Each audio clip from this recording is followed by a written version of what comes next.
स्वागत है आप सभी का हमारे YouTube चैनल नर्सिंग ज्ञान कोश में। मेरा नाम है चंदन और आप देख रहे हैं मेडिकल के रीड, ठीक है, जो बैकबोन है एनाटॉमी एंड फिजियोलॉजी को। आशा करते हैं वीडियो पसंद आएगा। अगर पसंद आता है तो हमारे चैनल को जरूर सब्सक्राइब कीजिए, साथ ही वीडियो को लाइक तथा अपने दोस्तों में भी जरूर शेयर कीजिए। पिछले वीडियो में हम लोगों ने कोशिका तक देखा था, के प्रकार को भी हम लोगों ने देखा था, कोशिका के कार्य को भी देखा था, ठीक है। आज उसी कड़ी में हम लोग कुछ और भी क्वेश्चंस को देखेंगे। इंटरेस्टिंग रहने वाला है जो भी अभी पार्ट्स आ रहे हैं, ठीक है, खासकर एनाटॉमी और फिजियोलॉजी के। ऐसा करते हैं वीडियो पसंद आएगा तो चलिए बढ़ते हैं आज के पहले क्वेश्चंस की तरफ। जो पहला क्वेश्चन है वो है कोशिका के मुख्य कार्य। वीडियो में हम लोगों ने, ठीक है, थोड़ा बहुत जो कोशिका के कार्य को देखा था, ठीक है। आज हम लोग उसी को ब्रीफली देखने वाले हैं। तो कोशिका के जो मेन कार्य है, ठीक है, वो है पहला ग्रोथ करना, ठीक है। पहला जो कोशिका का मेन कार्य है वो है वृद्धि करना, चूँकि कोशिका ही होती है जो हमारे शरीर सबसे जो छोटी रचनात्मक और क्रियात्मक इकाई कोशिका ही होती है, जो हमारे शरीर की ना केवल रचना करती है बल्कि हमारे शरीर की जितने भी कार्य हैं या हमारे शरीर द्वारा जो भी कार्य होती हैं वो इन्हीं के द्वारा किया जाता है। तो अगर ये ग्रो ना करें तो उस स्थिति में जो है वो हमारा शरीर विकसित नहीं होगा और ना ही किसी कार्य को कर पाने में सक्षम होगा। तो पहला जो कोशिका का कार्य है वह है वृद्धि करना। प्रत्येक कोशिका में एसिमिलेशन की क्रिया द्वारा पोषक तत्वों से कोशिका की वृद्धि होती है और जो भी क्षति होती है उसकी पूर्ति भी हो जाती है, ठीक है। मान लीजिए कि अगर हमारा स्किन जल रहा है तो वहाँ पे फिर से नया स्किन होने के लिए कोशिका का होना बहुत ज़रूरी है। तो जो भी हम लोग पोषक तत्व लेते हैं उन्हीं के द्वारा कोशिका न केवल बढ़ती हैं बल्कि जहाँ जहाँ कोशिका नष्ट हो गई रहती हैं या फिर ख़त्म हो गई रहती हैं वहाँ पर फिर से नया भी उसकी पूर्ति करती हैं, ठीक है, या नया उत्पत्ति होता है। साइटोप्लाज्म को रक्त के द्वारा पोषक तत्वों की प्राप्ति होती है जिसमें प्रोटीन, कार्बोहाइड्रेट तथा वसा आदि तत्वों के द्वारा साइटोप्लाज्म कोशिका की वृद्धि व क्षति की पूर्ति होती है, ठीक है। तो सबसे पहला जो कार्य है कोशिका का वह है वृद्धि। ये जो होती है वो वृद्धि भी करती है, साथ साथ अगर कहीं भी नष्ट हो गई रहती हैं या फिर क्षतिग्रस्त हो गई रहती हैं तो उसका मरम्मत का भी कार्य जो है वो इनका प्रमुखता से होता है। दूसरा जो है वो है गति, ठीक है। कोशिका जो है वो जहाँ भी क्षति या चोट पहुंचती है शरीर में वहाँ पे श्वेत रक्त कोशिकाएं उस प्रभावित स्थान की ओर एमीबॉइड गति करके पहुंचती है और क्षति की पूर्ति करती है, ठीक है। जैसे कि मैंने ऊपर भी बताया वृद्धि में कि ये वृद्धि के साथ साथ जहाँ भी क्षति होती है वहाँ भी इसकी क्षतिपूर्ति करती है। तो दूसरा जो होता है मूवमेंट। अगर मूवमेंट नहीं होगा तो जहाँ कोशिका नष्ट हो गई रहती हैं वहाँ पे WBC नहीं पहुँच पाएगा और जब नहीं पहुँच पाएगा तो वहाँ पे क्षतिपूर्ति जो है वो नहीं हो पाएगा। यानी जहाँ क्षति हो गया रहता है वहाँ उसका भरने में उसको बहुत ज़्यादा समय लग जाएगा। लेकिन यही जो होता है मूवमेंट वो कोशिका करती है जिसके द्वारा आसानी से और बहुत जल्दी से उस स्थान पे पहुंच जाती है जहाँ पे क्षति हुआ रहता है। साथ ही तीसरा जो है वो रिस्पायरेशन बहुत ज़्यादा ज़रूरी है, ठीक है। अगर भोजन का ऑक्सीडेशन ना हो, ठीक है, और कार्बन डाइऑक्साइड बाहर ना निकले तो उस स्थिति में हमारे शरीर में बहुत सारी बीमारियां उत्पन्न हो जाएंगी। तो रिस्पायरेशन जो है वो शरीर में ऑक्सीजन का जाना और शरीर से कार्बन डाइऑक्साइड का बाहर निकलना ही कहलाता है, जो कि हमारे शरीर की कोशिकाओं के लिए बहुत ज़्यादा ज़रूरी होता है, ठीक है। ऑक्सीजन जब तक हमारे शरीर की कोशिकाओं को नहीं मिलेगा तब तक ATP नहीं बनेगा, ठीक है। और ATP का क्या कार्य है पिछले वीडियो में भी हमने बताया था, जो कि कोशिकाओं द्वारा किया जाता है। साथ ही कोशिका का एक और मेन कार्य है वह है एक्सीरेशन यानी उत्सर्जन, ठीक है। जैसे कार्बन डाइऑक्साइड को बाहर निकालना, मलमूत्र को बाहर निकालना, पसीना को बाहर निकालना, ये भी जो है वो कोशिका का ही कार्य है, ठीक है। तो एक और कार्य है मेन एक्सीरेशन। जो भी अनावश्यक पदार्थ होते हैं हमारे शरीर में उनको वो किसी न किसी रूप से बाहर निकाल देती है। जैसे फेफड़े के द्वारा कार्बन डाइऑक्साइड को, पसीने को हम लोग के त्वचा के द्वारा, ठीक, किडनी से मूत्र को बाहर निकाल देती है, ठीक है। तो ये होता है उत्सर्जन। साथ ही अगला जो है वह है एसिमिलेशन, ठीक है, जो स्वांगीकरण होता है उसके द्वारा भी हमारे कोशिकाएं जो है वो हम लोग को हेल्प करती है। स्वांगीकरण के द्वारा है पोषक तत्व आंतों की भित्तियों के द्वारा शोषित करके रक्त में मिल जाते हैं और रक्त से मिलकर कोशिकाओं तक पहुंचते हैं एवं ऑक्सीजन की क्रिया के द्वारा ऊर्जा उत्पन्न होती है जिससे सभी क्रियाओं को किया जाता है। यानी स्वांगीकरण के द्वारा ही हमारे शरीर की ऊर्जा प्राप्त होती है। साथ ही एक और कार्य होता है वो होता है उत्तेजना यानी एक्साइटेबिलिटी। जीवित कोशिकाओं के साइटोप्लाज्म में उत्तेजनशीलता का गुण होता है। त्वचा की कोशिकाओं के साइटोप्लाज्म में उत्तेजन तुरंत पैदा हो जाती है और उत्तेजना कोशिका की झिल्ली से संचारित होकर मस्तिष्क तक पहुंचती है। अगर हमारे शरीर में उत्तेजना ना रहे, ठीक है, तो उस स्थिति में हमारा जो कार्य का प्रति लगन है वो नहीं होगा। तो ये जो सारी क्रियाएं हैं वो हमारी कोशिकाएं ही करती है या कोशिकाओं के द्वारा ही संपादित होता है। साथ ही ये रिप्रोडक्शन में भी भाग लेती हैं। अगर नई कोशिकाएं का निर्माण ना हो तो उस स्थिति में रिप्रोडक्शन या विकास जो है, ग्रोथ या डेवलपमेंट बोले, ठीक है, वो नहीं हो पाएगा। तो ये भी है जो कोशिकाओं के द्वारा ही किया जाता है, यानी रिप्रोडक्शन यानी प्रजनन जो है वो कोशिकाओं के द्वारा ही किया जाता है।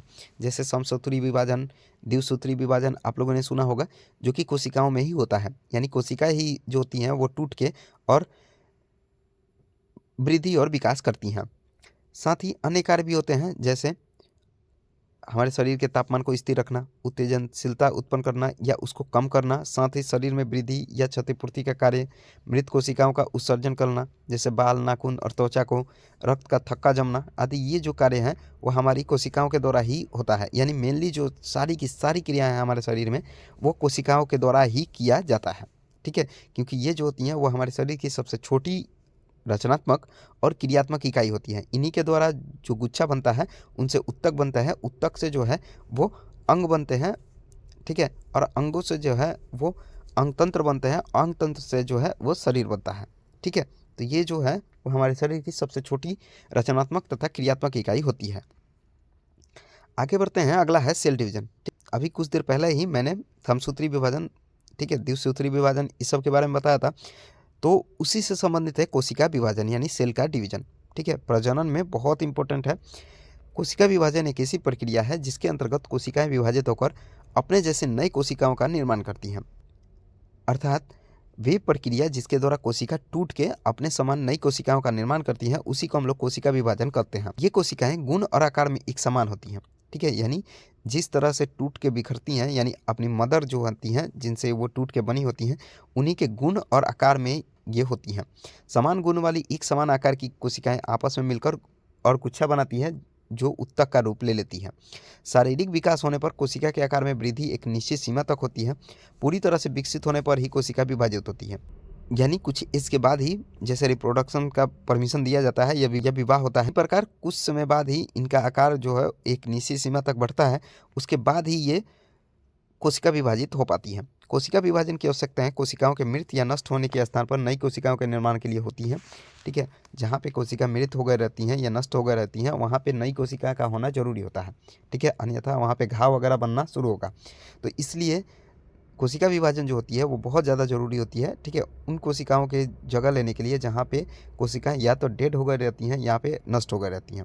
नष्ट हुई कोशिकाओं के स्थान पर नई कोशिका की स्थापना करने के लिए कोशिकाओं का विभाजित होना बहुत ज़्यादा ज़रूरी होता है, जैसा कि मैंने बताया भी। तो ये होता है कोशिका विभाजन, अर्थात कोशिकाओं का नई कोशिकाओं में टूटना या नई कोशिकाओं का निर्माण करना टूट के, उसी को हम लोग कोशिका विभाजन के नाम से जानते हैं। इन कोशिकाओं का यानी कोशिका विभाजन से बनी नई कोशिकाओं का जो गुण होता है या आकार होता है वो एक समान होता है, और एक समान गुण और आकार वाली जो कोशिकाएं होती हैं वही उत्तक का निर्माण करती हैं। आगे है कोशिका का विभाजन कितने प्रकार का होता है, तो इनमें दो प्रकार का होता है। एक होता है माइटोसिस और दूसरा होता है मियोसिस। कोशिका में दो प्रकार का डिवीजन होता है, एक होता है समसूत्री विभाजन और दूसरा होता है अर्धसूत्री विभाजन, यानी मिटोसिस और मायोसिस। समसूत्री जो विभाजन होता है, इस विभाजन की प्रक्रिया में समान गुणों वाली एक ही आकार की दो अनुजात कोशिकाएं यानी डॉटर सेल उत्पन्न होती हैं, ठीक है, यानी ये जो कोशिका होती हैं वह वैसी टूटती हैं जिससे कि एक समान, ठीक है, दो डॉटर सेल उत्पन्न हो जाए और उनका जो गुण है वो समान होता है। इस प्रकार का विभाजन जो होता है वो सोमैटिक कोशिकाओं में होता है, यानी कायिक कोशिकाओं में होता है। कायिक कोशिका नष्ट हुई कोशिकाओं के स्थान पर स्थापित हो जाती है। जहाँ पे नष्ट हो गया रहता है कोशिका वहाँ पे ये अपना स्थान ले लेती हैं। ये जो अवस्था है यानी समसूत्री विभाजन का जो अवस्था होती है वो चार अवस्थाओं में पूर्ण होती है। पहला एक होता है प्रोफेज, दूसरा होता है मेटाफेज, तीसरा होता है एनाफेज और चौथा जो होता है वो होता है टेलोफेज, ठीक है। जो समसूत्री विभाजन का अवस्था होता है वो टोटल चार होता है, प्रोफेज, मेटाफेज, एनाफेज और टेलोफेज। जो पूर्वावस्था होता है उस अवस्था में प्रकृति या सजातीय केंद्रक में न्यूक्लियोप्लाज्म जो होता है वो गाढ़ा हो जाता है और इससे छोटे छोटे कोनों का निर्माण होता है। ये कण आपस में जुड़कर बड़े होते हैं और धागे जैसी रचना बनाते हैं। इसी अवस्था में जो होता है वो केंद्रक की झिल्ली समाप्त हो जाती है और केंद्रक जो पिंड होता है यानी सेंट्रोसोम दो भागों में विभाजित होता है। तो ये होता है पूर्वावस्था जिसमें सेंट्रोसोम बनता है, ठीक है, साथ ही न्यूक्लियोप्लाज्म जो होता है वो गाढ़ा हो जाता है। दूसरा जो होता है वो होता है मेटाफेज यानी मध्यावस्था। इस अवस्था में क्रोमोसोम जो होते हैं वो छोटे व अनियमित आकार के अर्थात अंग्रेजी के भी आकार के बनने लगते हैं। साथ ही ये अपने आप को पंक्तिबद्ध कर लेते हैं यानी एक साथ अपने रोक में बांध लेते हैं और कोशिका के मध्य भाग में केंद्रक के समीप व्यवस्थित हो जाते हैं। यानी केंद्रक जहाँ रहता है, न्यूक्लियस जहाँ रहता है, उसी के आसपास ये अपना स्थान ले लेते हैं और ये जो होते हैं वो भी आकार का होते हैं। तीसरा जो होता है वो होता है पश्चावस्था यानी एनाफेज। इस अवस्था में गुणसूत्र में दृढ़ता आ जाती है और खिंचाव भी उत्पन्न हो जाता है। के कारण ये धागे जैसी रचना यानी स्पिंडल फाइब्रिस विभाजित होने की स्थिति में आ जाती है। तो ये होता है एनाफेज। साथ ही अगला जो होता है वो होता है अंत्यावस्था यानी टेलोफेज। यह जो होता है वो कोशिका विभाजन का सबसे अंतिम चरण होता है। इसमें मुख्य कोशिका का मध्य वाला भाग जो होता है बीच में से पतला हो जाता है और धागे जैसी रचनाएं समाप्त हो जाती हैं। वह केंद्रक झिल्ली जो होती है वो बनकर तैयार हो जाती हैं और पुनः 2 डॉटर सेल में ये बच जाती हैं। ठीक है, तो ये होता है जो समसूत्री विभाजन होता है उसकी अवस्थाएं। टोटल 4 फेज होता है।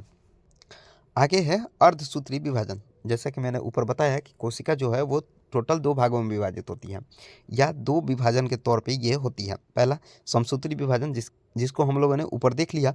अब है अर्धसूत्री विभाजन यानी मायोसिस डिवीजन। अर्धसूत्री जो कोशिका विभाजन होता है वो केवल लिंग विकसित कोशिकाओं में ही होता है। ठीक है, लिंग विकसित कोशिकाओं का मतलब होता है जो फीमेल का डिम होता है, ठीक है, यानी ओवम, और मेल का जो स्पर्म होता है उसी से संबंधित होता है। मायोसिस जो होता है वो केवल लिंग विकसित से ही होता है या लिंग विकसित कोशिकाओं से ही ये संबंधित होता है। इन कोशिकाओं को यौन कोशिका या युग्मक भी बोलते हैं यानी गैमेट भी बोलते हैं या सेक्स सेल भी बोलते हैं। इन कोशिकाओं में 23 जोड़े क्रोमोसोम यानी टोटल जो होते हैं वो 46 क्रोमोसोम होते हैं। जब भी निषेचन यानी फर्टिलाइजेशन की क्रिया होती है तो जाइगोट कोशिका का निर्माण होता है। इस युग्मनज या जाइगोट में जो है वो पूरे 46 गुणसूत्र या 23 जोड़े जो हैं वो गुणसूत्र पाए जाते हैं, जिसमें 23 गुणसूत्र शुक्राणु के और 23 जो गुणसूत्र होते हैं वो डिंबाणु, यानी ये बोलें कि 23 जो गुणसूत्र हैं वो मेल के होते हैं और 23 जो होते हैं वो फीमेल के होते हैं। इस युग्मनज या जाइगोट कोशिका का विभाजन माइटोसिस के द्वारा ही होता है। ठीक है, तो ये हो गया अर्धसूत्री विभाजन। ठीक है, आगे बढ़ते हैं। अगला है आनुवांशिक एवं लिंग निर्धारण गुणसूत्र यानी heredity and sex determination chromosome. तो ऊपर हमने बताया कि जो लिंग निर्धारित गुणसूत्र होते हैं वो टोटल 46 होते हैं। ठीक है, जब भी जाइगोट बनता है तो उसमें जो है वो टोटल 46 गुणसूत्र होते हैं, जिसमें 23 जो होते हैं वो मेल के होते हैं यानी शुक्राणु के होते हैं और 23 जो होते हैं वो फीमेल यानी ओवम के होते हैं या डिम के होते हैं। स्त्रियों में जो दोनों क्रोमोसोम होते हैं या गुणसूत्र होते हैं वो दोनों होते हैं एक सेक्स। ठीक है, और मेल के जो दोनों क्रोमोसोम होते हैं वो होते हैं XY। अगर जो है फीमेल का X क्रोमोसोम मेल के X क्रोमोसोम से मिल रहा है तो जो संतान उत्पत्ति होगा वो लड़की होगी, यानी उसका लिंग जो होगा वो फीमेल होगी। ठीक है, साथ ही अगर फीमेल का एक जो क्रोमोसोम है अगर मेल के Y क्रोमोसोम से मिलता है तो उस स्थिति में जो लिंग होगा संतति का वो होगा लड़के का यानी मेल का। ठीक है, तो ये होता है आनुवांशिकी एवं लिंग निर्धारण करने वाले गुणसूत्र। आगे बढ़ते हैं। अगला है उत्तक। ठीक है, आगे है उत्तक। ऊपर भी हम लोगों ने उत्तक के डिफरेंसेस को देखा था। मानव शरीर में एक समान रचना तथा एक समान कार्यों वाली कोशिकाओं के समूह को ही हम लोग उत्तक कहते हैं, जो कि मैंने ऊपर भी बताया हुआ था। ठीक है, मानव शरीर में जो एक समान संरचना वाली कोशिकाएं होती हैं या एक समान कार्यों वाली भी जो कोशिकाएं होती हैं उसी को हम लोग उत्तक के नाम से जानते हैं। कोशिकाओं का वैसा समूह जिनमें एक समान संरचना तथा समान कार्य करने का गुण होता है उसी को हम लोग उत्तक बोलते हैं। ठीक है, ये जो होती है वो कोशिकाओं का समूह होता है उत्तक। आगे बढ़ते हैं। अगला है मानव शरीर का निर्माण किन किन उत्तकों से मिलकर बनता है। ठीक है, अर्थात ये बोलें कि मानव शरीर का जो निर्माण होता है वो कौन कौन सी उत्तकों के द्वारा होता है। तो ये जो है वो टोटल 4 उत्तकों द्वारा हमारे शरीर का निर्माण होता है। पहला एपिथेलियल टिश्यू, दूसरा कनेक्टिव टिश्यू, तीसरा मस्क्यूलर टिश्यू और चौथा जो है वो नर्वस टिश्यू, यानी उपकला उत्तक, संयोजी उत्तक, पेशीय उत्तक और तंत्रिका उत्तक जो है वो हमारे शरीर का निर्माण करती हैं। पहला जो है उपकला उत्तक यानी एपिथेलियल टिश्यू। ये जो उत्तक होती हैं वो समान बनावट वाली होती हैं यानी यूनिफॉर्म स्ट्रक्चर वाली होती हैं। इसकी कोशिकाओं के बीच कोई रिक्त स्थान नहीं होता है। ये सभी जो हैं वो आपस में जुड़ी होती हैं या सटी होती हैं। ये सभी कोशिकाएं एक प्रकार के समांगी पदार्थ के द्वारा एक झिल्ली पर आपस में जुड़ी होती हैं। एपिथेलियम उपकला कोशिकाएं अर्धत्वचीय एवं आंतरिक भागों के आधार कलाओं के आवरण होते हैं। ठीक है, ये जो उपकला उत्तक होती हैं वो एक समान बनावट वाली तथा एक दूसरे से जुड़ी होती हैं। ठीक है, अर्थात ये कोशिकाएं एक दूसरे से जुड़ी होती हैं तथा इनका जो निर्माण है वो कोशिकाओं के एक प्रकार के समांगी पदार्थ के द्वारा होता है तथा इनकी झिल्ली भी जो है वो आपस में जुड़ी होती हैं। तो ये हो गया एपिथेलियल उत्तक। ये जो होती हैं वो टोटल 2 होती हैं। ठीक है, यानी उपकला यानी एपिथेलियल उत्तक जो होती हैं वो टोटल 2 होती हैं। पहला सामान्य उपकला उत्तक यानी सिंपल एपिथेलियल टिश्यू, और दूसरा जो होता है वो होता है मिश्रित उपकला उत्तक यानी मिक्स एपिथेलियल टिश्यू। सामान्य उपकला उत्तक जो होती हैं वो मानव शरीर में एक समान आकार की कोशिकाओं की परत से बनी होती हैं। ये सांची तथा अवशोषी कोमल सतहों पर पाई जाती हैं। इनके कुछ प्रकार हैं। पहला सिक्मोइस एपिथेलियल, ठीक है, जो अपनी आधार कला पर अवस्थित पतली चिपटी छिलकी जैसी कोशिकाओं से निर्मित एक परत होती है। इन कोशिकाओं का केंद्रक जो होता है वो कोशिका के मध्य में होता है। इस परत की कोशिकाओं का कार्य गैसों अथवा तरल पदार्थों का आदान प्रदान करना होता है। तो ये हो गया सिक्मोइस एपिथेलियल। दूसरा होता है घनाकार उपकला यानी क्यूबॉइडल एपिथेलियल। ये जो होती हैं वो घनाकार होती हैं, इसीलिए इनका नाम घनाकार उपकला पड़ा है। ये जो होती हैं वो किसी अंग में जो स्राव होता है उसको संग्रहित करने का या फिर उसको बाहर निकालने का कार्य करती हैं। साथ ही तीसरा जो होता है वो होता है स्तंभाकार उपकला यानी कोलुमनर एपिथेलियल। ये जो होती हैं वो आयताकार होती हैं। ठीक है, यानी स्तंभ के आकार की होती हैं जो लंबाई में अधिक होती हैं। ये भी आधार कला में अवस्थित होती हैं। यह उपकला पेट छोटी बड़ी आंतों में भिन्न आकार की होती हैं। इनका कार्य अवशोषण तथा स्राव का होता है। ठीक है, या ये बोलें कि ये एब्जॉर्प्शन करती हैं और सिक्रेशन भी इनका कार्य होता है। साथ ही चौथा जो होता है वो होता है रोमक उपकला यानी सिलिएटेड एपिथेलियल। ये जो होती हैं वो ऊपरी सिरों पर कुछ बालों जैसी आकृति की होती हैं जिनको सिलिया बोलते हैं। ये उपकला डिम्ब वाहिनियों में होती हैं। इस प्रकार की उपकला गर्भाशयी नलिका की लाइनिंग तथा श्वेसनिज पैसेज में पाई जाती हैं। साथ ही पांचवा जो होता है वो होता है ग्रंथिल उपकला, जो कि एक नलिका युक्त अथवा नलिका विहीन ग्रंथियों में ही एक ही परत में अवस्थित होती हैं और अपना स्तर यानी लेयर बनाती हैं। इस प्रकार की कोशिकाओं से कुछ न कुछ स्राव नॉर्मली होते रहता है, जैसे श्वेत ग्रंथियाँ, लार ग्रंथियाँ, स्तन ग्रंथियाँ या थायराइड ग्रंथियाँ। ठीक है, तो ये टोटल होती हैं 5। दूसरा है मिश्रित उपकला, ठीक है, जो कि टोटल 5 होती हैं। पहला श्रृंगी स्तरीय सल्की उपकला जिसे हम लोग स्ट्रेटिफाइड सेक्वेमोइस कॉर्निफाइड एपिथेलियल बोलते हैं, जो कि स्तंभाकार कोशिकाओं की तरह अपना परत बनाती हैं। इन कोशिकाओं में वृद्धि जो होती है वो सूत्रीय विभाजन द्वारा होती है, जिसको स्ट्रेटम जर्मिनेटिवा या अस्तरीय परत के नाम से जानते हैं। इस प्रकार के उत्तक जो होती हैं वह त्वचा, नाखून, बाल तथा दांतों के इनेमल जाते हैं, यानी दांतों का जो सबसे ऊपरी परत होता है उसी में इस प्रकार के उत्तक पाए जाते हैं। साथ ही दूसरा जो होता है वो होता है परवर्ती या अनुवर्ती उपकला यानी ट्रांसिशनल एपिथेलियल, जो कि 3 परतों से मिलकर बनती है। प्रथम परत की जो कोशिकाएं होती हैं वो टेढ़ी, चमटी तथा बड़ी होती हैं। इन कोशिकाओं में 2 केंद्रक होते हैं। द्वितीय परत में जो है वो कोशिकाएं बाहर की ओर गोलाकार सिरे वाली परिफॉर्म कोशिकाएं होती हैं। इस प्रकार की उपकला गुर्दे यानी किडनी, मूत्र नली यानी ब्लैडर, मूत्राशय, मूत्र मार्ग में स्थित होती हैं। ठीक है, तो ये हो गई परवर्ती या अनुवर्ती उपकला। तीसरा जो है वो है अंगी स्तरीय सल्की उपकला, ठीक है, यानी स्ट्रेटिफाइड सिक्वेंसन कॉर्निफाइड एपिथेलियल। इनकी जो बनावट होती है वो एक समान होती है। ठीक है, इसमें कैराटिन नहीं होता है। यह उपकला मूत्र मार्ग, योनि, गर्भाशय ग्रीवा, गुद्दा, ग्रास नली, मुख में गालों तथा ओठों के आंतरिक सतह स्वच्छ मंडल यानी कॉर्निया में पाए जाते हैं। ठीक है, तो ये हो गया तीसरा। चौथा जो होता है वो होता है स्ट्रेटिफाइड कोलुमनर और क्यूबॉइडल एपिथेलियम। ठीक है, इनका जो परत होता है सबसे ऊपरी परत वो स्तंभाकार कोशिकाओं द्वारा बनता है। ठीक है, इसीलिए इनको हम लोग क्यूबॉइडल एपिथेलियम बोलते हैं। ये जो होती हैं वो मूत्रमार्ग के अग्रिम भाग में, ठीक है, साथ ही बैठने वाली त्वचा तथा गुद्दा की आंतरिक श्लेष्मिक कला आदि में पाई जाती हैं। साथ ही पांचवा जो होता है वो होता है रोमक स्तंभाकार उपकला। ये भी ये होती हैं स्तंभाकार टाइप की, जो कि नाक के आंतरिक सतह पर जो बाल होता है वहीं पे पाई जाती हैं। ये दुर्लभ प्रकार की उपकला होती है। ठीक है, साथ ही ये जो होती हैं वो श्वसन मार्ग, ठीक है, तथा जो वोकल कॉर्ड या फ्रेंक्स होता है वहाँ पे ये नहीं पाई जाती हैं। ठीक है। तो ये था उत्तक से संबंधित जो भी जानकारी थी, ठीक है, जो कि आज हम लोगों ने देखा। आज के लिए बस इतना ही। आशा करते हैं वीडियो पसंद आया होगा। अगर वीडियो पसंद आया है तो हमारे चैनल को जरूर सब्सक्राइब कीजिए, साथ ही वीडियो को लाइक तथा अपने दोस्तों में भी जरूर शेयर कीजिए। अगर आप इस वीडियो से संबंधित पीडीएफ को देखना चाहते हैं तो हमारे डिस्क्रिप्शन बॉक्स में लिंक मौजूद है, जिस पे आप टैप करके और पीडीएफ को देख सकते हैं। साथ ही अगर आप हमारे साथ जुड़ना चाहते हैं तो इस वीडियो के डिस्क्रिप्शन बॉक्स में व्हाट्सएप चैनल, इंस्टाग्राम चैनल तथा टेलीग्राम चैनल का लिंक दिया हुआ है। आप लोग उस पर टैप करके और सीधे हमारे साथ जुड़ सकते हैं। मिलते हैं किसी नए वीडियो में, तब तक के लिए धन्यवाद।